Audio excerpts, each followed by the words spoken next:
Bonjour à tous, bienvenue sur la chaîne de Perspective pour ce deuxième podcast. Je suis avec Michael Piette. Bonjour Michael. Bonjour. Alors Michael, tu es en Bretagne. Est-ce que tu peux te présenter et dire un petit peu voilà qui tu es, d'où tu viens, l'église dans laquelle tu as ton ministère. Alors, je viens du Nord. Je suis pasteur depuis, c'est la 7e année où je suis en Bretagne, à Saint-Brieuc et Lamballe.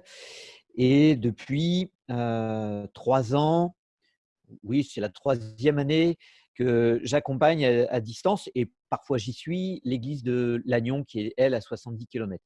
Donc Saint-Brieuc-Lamballe qui maintenant est une église sur 2 villes, mais une communauté, et on y tend de plus en plus. Et Lannion qui est à 70 km et où j'y vais périodiquement et je suis avec le conseil. Et ils ont aussi une équipe qui est sur place. Le conseil sur place vit bien aussi. Voilà. D'accord, donc tu es sur plusieurs églises. Oui. L'église de Saint-Brieuc, qui est ton premier lieu de ministère, c'est une église majeure. Il y a combien de personnes à peu près qui… On est il doit y avoir entre 65 et 70 membres. Voilà. D'accord, Ça, c'est à peu près. Et puis les dimanches, c'est très, très, très variable. d'accord. Alors, depuis le confinement, j'imagine que bien sûr, comme toutes les églises, ça a pas mal chamboulé votre vie. Comment vous êtes organisé? Qu'est-ce que vous avez mis en place pour vivre ce temps d'église dispersé de manière contrainte? Qu'est-ce que vous avez mis en place? La première chose à laquelle on a pensé, puisque l'annonce est arrivée le samedi soir, c'est faut faire vivre le culte le lendemain matin. Alors on a organisé un culte sur Facebook en urgence. Et dans les 3 jours qui ont suivi, en réfléchissant au point d'entrée du culte, on s'était concentré d'abord sur le culte et puis sur le moyen de faire vivre l'Église au quotidien, parce que moi, je ne connaissais pas encore Zoom. Les groupes de maison, ils n'allaient pas pouvoir vivre comme ça, donc on a lancé des méditations. Voilà, on s'est concentré sur le culte, on a ouvert une chaîne YouTube et puis un site internet sur lequel ils allaient pouvoir accéder au culte, une méditation par jour, un chant par jour, qu'on allait leur poster, et voilà. D'accord. C'est ce qu'on Donc a ça, mis en c'était place pour tout de suite. Ça, c'est les premiers points. le premier temps. Et donc après, vous avez un petit peu mûri tout cela. Et qu'est-ce que vous avez mis en place depuis? On a d'abord on a d'abord mûri le contenu du culte. Donc ça a changé, ça a retravaillé la façon bizarrement de prêcher, parce qu'on ne s'adresse pas à des gens qu'on connaît, on s'adresse on ne sait pas à qui, même, voilà. Et puis, depuis une semaine et demie, sur Saint-Brieuc, parce que Lannion, c'est différent, on s'est mis aussi à Zoom. On a fait une première réunion de prière sur Zoom. Ça faisait très longtemps qu'on n'avait pas eu autant de monde aux réunions de prière. Et on essaie aussi de réfléchir là, comme le déconfinement va être partiel, à intégrer Zoom dans les groupes de maison avec des sortes d'animateurs techniques euh, dans chacun des groupes. Et ça, c'est en train d'être mis en place maintenant. D'accord. Alors ça, c'est à Saint-Brieuc. Comment ça se Oui. passe donc à Lamballe et Lannion? Alors, ça, Saint-Brieuc-Lamballe. Euh, à Saint-Brieuc et Lamballe fonctionnent d'une même manière, d'une certaine. Voilà. À Lannion, ils ont plutôt mis en place, même s'il y a toujours, ils suivent le culte en même temps que nous, sur la même chaîne YouTube, ils ont créé des postes café. Tous les jours, il y a une pause café périodique sur Zoom. Parfois, ils sont 3, parfois, ils sont 7, parfois, ils sont 8. Ce n'est pas toujours les mêmes personnes. Et c'est un moyen ils ont gardé ce contact-là. Donc, tous les jours, ils ont une pause café. D'accord, comme Et chacun chez soi, on prend le café, voilà, c'est ça. On prend le café. Et on est moi, j'avais connecté sorti avec mon ça. café. Voilà. Et ça, c'est très intéressant, c'est que ce soit à Saint-Brieuc ou à Lannion et à Lamballe aussi indirectement, les gens, il y a certaines personnes c'est-à-dire tout ce qui se passe les reconnecte.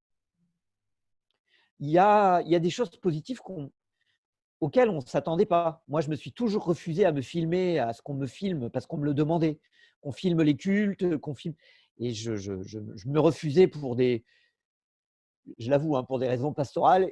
Et je me rends compte que c'est à réfléchir. Ces raisons sont à réfléchir parce que je voulais pas que les gens se déconnectent de l'Église. Or, les chaînes YouTube, en ce moment, reconnectent des gens qui n'étaient pas connectés. Ouais. Et en fait, il se produit le contraire de ce que je craignais.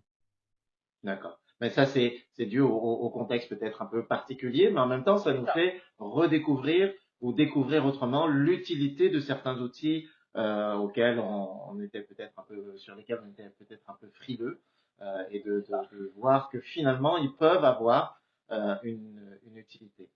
Euh, Quelles sont peut-être les autres choses que tu vois qui sont actuellement positives dans votre vie d'église?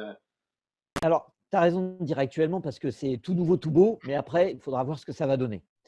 Un point, c'est que quand là, on est à 3 dimanches sur la chaîne YouTube, ça permet aux gens, une fois le culte fait,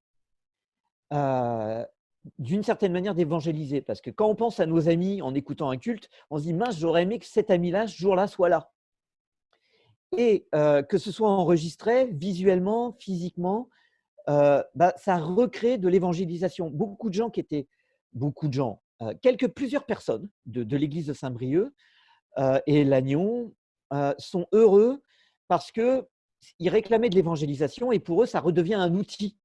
C'est tiens, ça, je peux l'envoyer à tel ami, ça, je peux l'envoyer à tel ami. Et ça engage, hein. C'est plus que juste donne un papier, ça engage vraiment parce que c'est voilà un message qui te parle à toi. Et je ne m'y attendais pas, non, je ne pensais pas à ça. Personnellement, je ne pensais pas à ça. Mais en y réfléchissant, je me demande pourquoi je n'y ai pas pensé. Donc finalement, ça nous fait redécouvrir, oui, plein de choses. Il y a encore d'autres aspects qui peut-être, est-ce qu'il y a des choses où tu te dis finalement, ce qu'on est en train de vivre aujourd'hui va être peut-être quelque chose de positif sur le long terme. Ce sont peut-être des choses qui, soit qu'on va garder, ou des choses qui vont marquer l'Église positivement ou qui pourrait marquer l'Église positivement à long terme. Euh,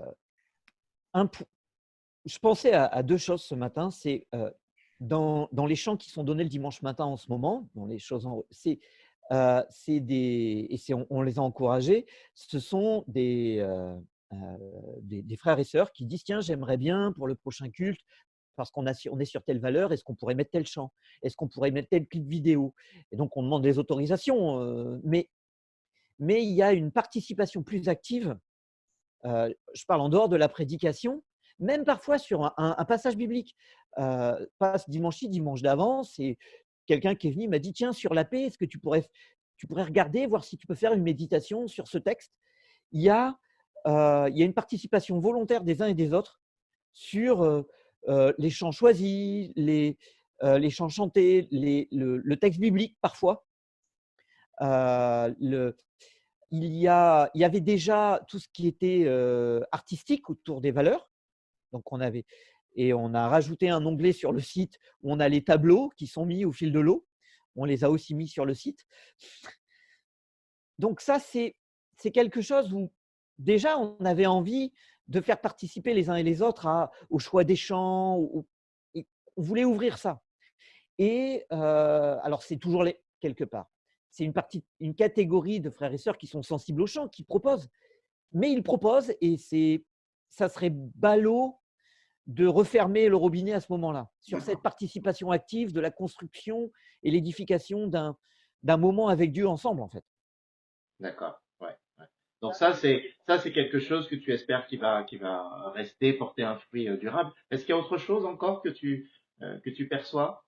Alors, il y a ceux il y avait cette question de la rencontre tous les 15 jours, en dehors, s'il n'y avait pas groupe, il y avait soit une réflexion biblique, soit une réunion de prière. Et en fait, dans notre réunion de partage en janvier, parce qu'on en fait une en janvier, une en juin, une en septembre plutôt, il y a un partage ouvert sur ce qu'on aimerait pour l'Église, etc. Et il y a eu plusieurs questions sur les rencontres parfois en semaine sont un peu tard, un peu longues. Et notre première réunion prière et puis d'autres rencontres fait qu'en limitant le temps d'une rencontre sur Zoom, les gens se sentent libres, ils savent à quelle heure ça commence, ils savent à quelle heure ça finit. C'est plus court, c'est plus concis. Donc, aujourd'hui, toi, en tant que pasteur, c'est un bouleversement quand même dans ton ministère. Comment tu vis ce temps de pasteur d'une église confinée? Comme je le disais, je le vis, je ne veux pas choquer, mais je le vis plutôt bien. Euh, Parce que c'est moi qui ne voulais pas m'enregistrer, enregistrer ma tête pour des raisons personnelles et j'ai dû être confronté à ça. Et puis, je n'avais pas le temps de mettre en place ce site où on allait chercher les informations. C'est agréable. Et puis, je vois aussi les gens s'appeler les uns les autres et pas tout, et que ça, même s'il y avait eu beaucoup de travail dans l'Église, ça passe pas par Michael. Et ça peut paraître surprenant. C'est en confinement, les gens peuvent plus avoir une attente excessive des uns et des autres. Donc, d'un point de vue pastoral, pour mes frères et sœurs, je le vis bien parce que pour l'instant, objectivement, ils ne peuvent pas se plaindre. Et tout le monde s'appelle. Et en plus, les gens s'appellent, même des gens qui étaient assez concentrés sur eux-mêmes, font l'effort d'appeler, demander aux autres comment tu vas toi. Je ne veux pas choquer. Il y a des gens, on a des périodes où des gens sont un peu concentrés sur soi. Et je le vis bien parce que ça n'a pas été choisi par moi. J'ai été un peu bousculé par Dieu sur certaines de mes idées. Voilà. Et puis, personnellement, un peu frustré de ne pas faire du vélo, mais j'ai trouvé un moyen. Tous les lundis matins, je vais à la banque alimentaire qui est à 10 bornes. Donc, j'ai 10 km pour aller faire du vélo, 10 km pour revenir. Je veux faire du vélo, je sers. Voilà. Très bien, très bien. Voilà. Mais ça compte et c'est important en ce moment. Alors, peut-être pour terminer, est-ce qu'il y a peut-être une ou deux choses une pensée, un conseil, un encouragement que tu voudrais laisser partager avec les collègues pasteurs qui regardent ce podcast? Qu'est-ce que tu aimerais laisser à ceux qui nous écoutent? Bah, de par alors c'est l'expérience que je viens de vivre, de ne pas avoir peur du net, du réseau, de l'enregistrement, parce que en fait, bien sûr, le danger, c'est de travailler notre image, ça c'est un gros danger. En revanche, ça nous force à retravailler notre prédication, à avoir des mots choisis, des illustrations choisies, portées, parce que n'importe quel non-chrétien peut regarder. Et euh, je croyais être pertinent d'une certaine manière et peut-être que j'avais commencé à l'être, sauf que ça a fait du bien et beaucoup de personnes me le disent, ça a fait du bien aux prédications. Ça ne veut pas dire qu'elles étaient mauvaises avant, mais ça fait du bien aux prédications parce qu'on doit ça me les a fait retravailler. Et j'ai pris l'accent, à chaque message, je prends un personnage important, un roman ou un personnage historique, pour confronter la vérité avec quelqu'un qui a vécu une expérience, et pas forcément le poignard et la croix, mais parfois des choses plus subtiles. Et ça nous force à travailler nos mots, à nous poser des questions. Bah, voilà, je vais introduire 2 chants. Les gens ne savent pas ce que c'est que les chants. Je ne veux pas les perdre pour après. Comment j'introduis? C'est très, très… Pour ma part, je trouve que c'est très positif. Donc c'est un très bon entraînement finalement, et plus qu'un entraînement parce que nous sommes quand même dans le réel, mais c'est une bonne circonstance qui nous oblige finalement à bouger, à à être transformés, nous, en tant que pasteurs dans notre ministère, mais aussi l'Église, finalement, dans ce qu'elle a à vivre.